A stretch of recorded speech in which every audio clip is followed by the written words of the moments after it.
Okay, I'll give the talk. So I'm going to start off in the right way. So I hope you've had a fruitful day. I do not say happy, but I hope it has been happy. Namo tassa bhagavato arahato samma sambuddhassa. Namo tassa bhagavato arahato samma sambuddhassa. Namo tassa bhagavato arahato samma sambuddhassa. Homage to the Buddha, the blessed, noble, and fully self-awakened one. So we're looking at this, the greater discourse in Gosingha. We've been there before. You might remember that the Buddha approached three arahats and asked them how they lived so well together, so peacefully together. So this is a case at the Gosingha Sala tree wood.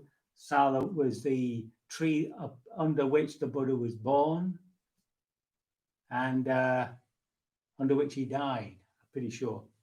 Anyway, there are a group of the elder monks here, Mahamoggallana and so on. And Mahamoggallana rose from meditation, went to the Venerable Mahakassapa and said, friend, let's go and visit Venerable Sariputta and listen to the Dharma. And eventually they've got a group of monks, which includes Venerable Kassapa, Moggallana, Sariputta, Revata, and Ananda. So they all come together to see Sariputta, and Sariputta puts this question to Venerable Ananda. Friend Ananda, the Gosingha Sala wood is delightful. The night is moonlit, the Sala trees are all in blossom, and heavenly scents seem to be floating in the air. So there's a bit of aesthetic joy. What kind of it's got bhikkhu, but to make it good for us, we'll say meditator. What kind of meditator could illuminate this Gosingha Sala wood? And Ananda says, a meditator has learnt much, remembers what he has learnt, and consolidates what he has learnt. Such teachings as are good in the beginning, good in the middle, and good in the end, with the right meaning and phrasing, and which affirm a holy life that is utterly perfect and pure. Such teachings as these he has learnt much of, remembered, mastered verbally, investigated with the mind, and penetrated well with view, with understanding. And he teaches the Dharma to the four assemblies, so that's the monks and nuns, lay women and lay men, with well-rounded and coherent statements and phrases for the eradication of the underlying tendencies, the old taints. So according to Ananda, what would illuminate any place, what would make a meditator illuminate any place they are would be their understanding, their intellectual understanding of the Dharma and the ability to teach it. So Venerable Ananda has spoken according to his own inspiration, and then Sariputta turns to Revata. Revata says, a meditator delights in solitary meditation, takes delight in solitary meditation. He is devoted to internal serenity of mind, does not neglect meditation, possesses insight, and dwells in empty huts. So Revata, who is the foremost of meditators, by the way, according to the Buddha, just wants us to meditate and try to find some empty huts. So I'm sure you've all got an empty hut at the end of your garden or something. So then Sariputta turns to Anuruddha, and he says, with the divine eye, which is purified and surpasses the human, a meditator surveys the thousand worlds, just as a man with good sight, when he has ascended to the upper palace chamber, might survey 1,000 wheel rims, so too with the divine eye, which is purified and surpasses the human, the meditator surveys the 1,000 worlds. So according to what's his name, Anuruddha, we should develop the powers, these extraordinary powers. So then he turns to Mahakassapa. Mahakassapa was the one who led the convention after the Buddha died, of the monks, of all the arahats, and where they decided what scriptures to remember. And he was known as a bit of a fierce man, as you will see. A meditator is a forest dweller himself and speaks in praise of forest dwelling. He's an alms eater himself and speaks in praise of eating alms food. He's a refuse rag wearer and speaks in praise of wearing refuse rags. So remember, in those days, they would even take the rags off the dead bodies, the corpses that were laid out on the charnel grounds. He's a triple robe wearer and speaks in praise of it. So if you're keeping the Vinaya very, very strictly, you should only have 3 robes, the lower, the upper, and the double robe, which is for cold nights. He has few wishes and speaks in praise of fewness of wishes. He is content and praising and speaks in praise of contentment. He is secluded and speaks in praise of seclusion. He is aloof from society and speaks in praise of aloofness from society.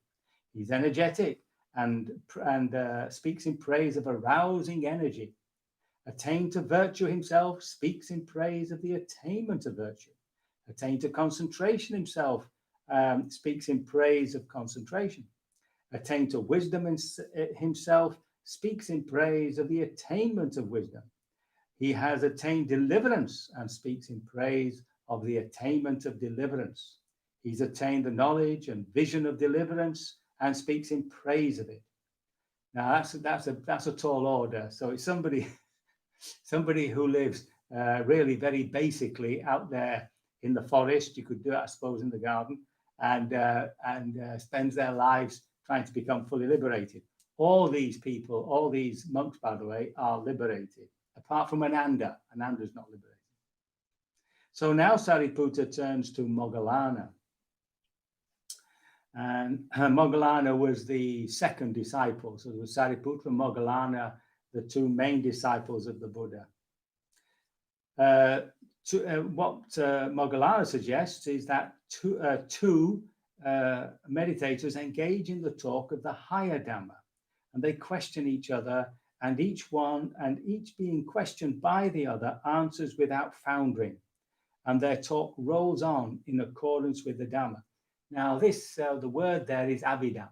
Now, the Abhidhamma itself is the third of the baskets. So we talk about the Tipitaka, there's the Vinaya, there's the Dhamma, there's the discourses, and the Abhidhamma, right? And the Abhidhamma was obviously developed later, but even during the Buddha's time, there was an attempt to systemize it. And you can see that at the end of the long discourses. So according to Moggallana, that's what we should be doing. We should be discussing the finer details of the Dharma. Now Sariputta Moggallana turns to Sariputta, and Sariputta says, a meditator wields mastery over his mind. He does not let the mind wield mastery over him. In the morning, he abides in whatever abiding or attainment he wants to abide and to abide in during morning. At midday, he does the same, and in the evening. And then he gives a metaphor. Supposing a king or a king's minister with a chest full of variously colored garments. In the morning, he would put on whatever pair of garments he wanted to put on in the morning, and so in the midday, and so in the evening. So too, a monk or meditator wields mastery over his mind. He does not let the mind wield mastery over him. So that's Sariputta saying that we should be in control of our heart mind. It's not. Remember, the word that's being translated here is chitta, which refers to the combination of the heart and the mind. So we should have mastery over it, you see. Anyway, having had this discussion, so let's just go over that. So they were in this beautiful wood. The night is moonlit and the sala trees are in blossom. Heavenly scents seem to float from the air. And according to Ananda, we should learn the Dharma and we should try and teach it. And according to, where are we? Anuruddha, we should be meditating all the time. That's right, excuse me, solitary meditation. And according to, what's his name? Where is he? According to Anuruddha, I've lost my place here and I'm getting all confused. Where's his name? Anuruddha, yes. We should be developing the powers. According to Mahakassapa, we should be living very sparsely and in the forests, devoting our time to meditation. According to Moggallana, we should be talking to each other about the finer parts of the Dharma. And according to Sariputta, we should be in control of our minds. So now they approach the Buddha, you see, and they tell him what they've been talking about. And then Venerable Sariputta asks the Buddha, Venerable Sir, which one of us has spoken well? See, so they want a bit of praise, I suppose. So the Buddha says, you have all spoken well, Sariputta, each in his own way. Hear also from me what kind of monk or meditator would illuminate this Gosingha Sala wood. Here, when a meditator has returned from his alms round after his meal, he sits down, folds his leg crosswise, sets his body erect, and establishing mindfulness in front of him, resolves, wait for this, I shall not break this sitting posture until through not clinging, my mind is liberated from the taints. So now, this, of course, is what the Buddha did right at the end of all that training, where he came to a position where he thought, look, it's now or never. And he went to sit under the Bodhi tree, the religious fig tree, and made that determination that either he would crack this problem or die. And he sat there, it seems, for 6 hours. And lucky for him, lucky for us, he made it. So that's the Buddha's advice. And what the commentaries say is that all the previous ones are really relating to people who've already made it. But the Buddha here is talking about somebody who hasn't made it and the determination needed to make it. So that's the discourse on the Mahagosingha, the great Buddha Gosingha. So I hope you found that somewhat inspiring, and that you will, of course, make this great effort to sit from now on until you're fully liberated. We can start shortly. Very good.